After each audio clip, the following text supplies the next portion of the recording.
即係 honestly 唔係咁好食。呢一個羊肉咧真係好食，我覺得咧嗱，佢第一樣嘢咧係可以咧鎖到個肉汁啦，有爆汁個效果啦。黎師傅，上次咧你整咗個好食嘅中式牛螺俾我試下啦，咁我知道啦嚇，長知識就係話咧，原來我用咗 XM 咧去做入讚咧，佢係好大程度上係可以改善咗個肉質。咁咧仲有啲咩食譜咧覺得可以咧做出嚟嘅？例如好多改善到嘅粵菜入邊好多廚師最頭痛嘅問題，例如係肉質嘅腥味啊，即係腥味啊、騷味啊。係啊。譬如整羊啦，會唔會啊？其實咁可以用試下羊腩煲啊。羊腩煲 OK 喎，香港人都好中意食羊腩煲㗎。係啊，咁有香港人嘅羊腩煲嗰啲師傅通常都係用咩咧？好多醬去燜㗎嘛。係啊，柱侯醬啊，咩腐乳醬啊，係咪啊？佢辟咗個腥臊味啊嘛。但係我嫌佢個味道有陣時係會太濃啊。係啊，食唔到羊嗰個即係應有嘅味道。所以咧，我而家就用一個最清新嘅方法再演繹出嚟啦。OK 喎，又係革命式嘅做法。係啦，冇錯。哇！師傅，唔好意思，我今日遲到咗啊！唉，點解咁遲啊？整緊啲乜嘢啊？我整緊個羊腩啦。羊腩煲啊！我而家已經係去到一半咯喎。係啊。而家加緊啲咩先？加緊啲香料落去，再一陣再落翻啲湯落去煲翻佢得㗎啦。OK。哇！好多香料喎呢度。係啊，有八角啦，桂皮啦，草果啦，仲有啲香草啦。喂，呢個好特別嘅做法嚟㗎喎，係咪啊？其實呢個我係參照咗咩咧？參照咗馬來西亞，而家咪嚟自嗰肉骨茶嘅。咁樣。哇！咁跟住咧，我就落翻啲湯落去。OK， 呢個係咩特別嘅湯咧？肉骨茶嘅湯啦，差唔多。肉骨茶嘅湯。OK。咁跟住咧，仲有最主要嗰樣嘢，係保持肉質鮮美。保鮮保質，革命性嘅嘢。革命性嘅嘢嚇，大約幾多咧？一匙羹到啦。一個湯匙到啦，係咪啊？一個湯匙。一個湯匙到，明白。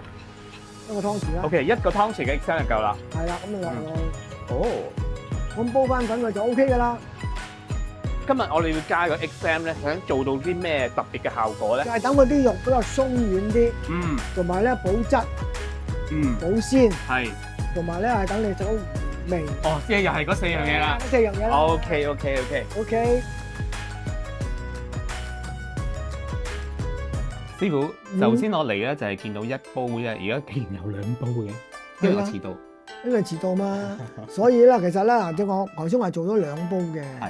一煲咧又加咗 XM， 就係呢一煲啦。OK， 呢煲咧就冇加 XM 嘅。咁我係做咗一個實驗，就係點樣咧？冇加 XM 同有加 XM 出嚟嘅分別喺邊度啦？OK， 我而家就夾俾你試下。好啊。OK， 好啊，燜咗3個鐘。燜咗3個鐘㗎啦。OK， 哇，就可以做啦。我而家呢個傳統係冇落醬嘅。哇，師傅，我感覺上咧好柴咯，即係好韌啊，係咪？好韌咯，係咯。係咯，哇，好似乾乾地咁樣嘅。係啊，因為呢個冇落過嗰個 XM 啊嘛。即係味道係香嘅，但係咧，我憑你咁樣而家切落嘅感覺上咧，都係好似應該會冇咁腍咁好食咯。係咯。咁啊，始終冇呢嚿咁靚嘅。OK。因為佢落 XM 咧，始終都係。我哋切埋呢嚿啦，師傅係咪啊？跟住就可以咧食入口嘅味道啦。係啦。呢個咧就係加咗 X。呢個真係哇！哇，好快，真係。喂，呢個真係真嘅。一擺落去咧，腍㗎啦，係咪啊？同埋你擺得唔係好靚嘅刀都可以切到啦。係啊。係咪啊？喂 ，OK 喎呢個。呢個 OK 嘅。係咯。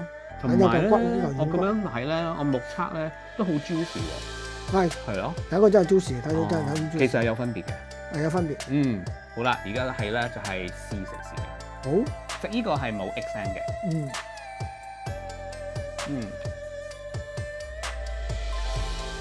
然後我食咗一嚿係有 XM 嘅先。係。唔同咗，好大分別啦。我咬咧，我咬咗 at least 6啖嘅。呢個3啖我吞咗落口啦。即係第一。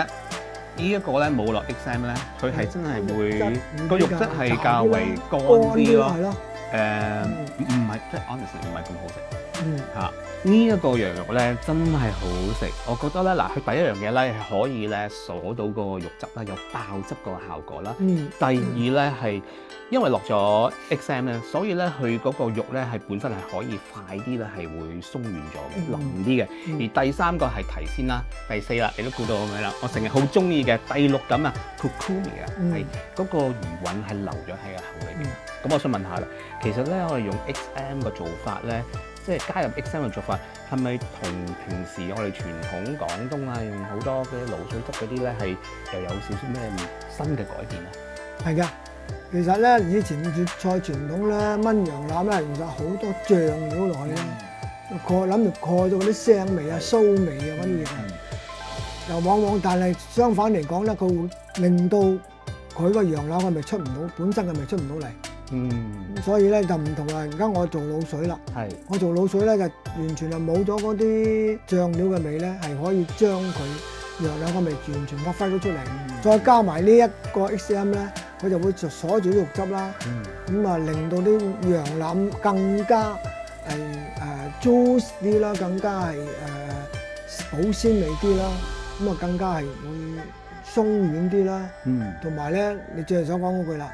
個餘韻喺度，所以咧，即係我覺得今日又食到好多嘢啦，又學到好多嘢啦，所以大家咧都要繼續咧留意我哋呢個頻道啦嚇，咁咧會有更多咧係御廚傳承嘅大師傅咧，都會為各位展示咧點樣用呢個 XM 咧去煮出呢啲好食嘅菜式嚟嘅。OK。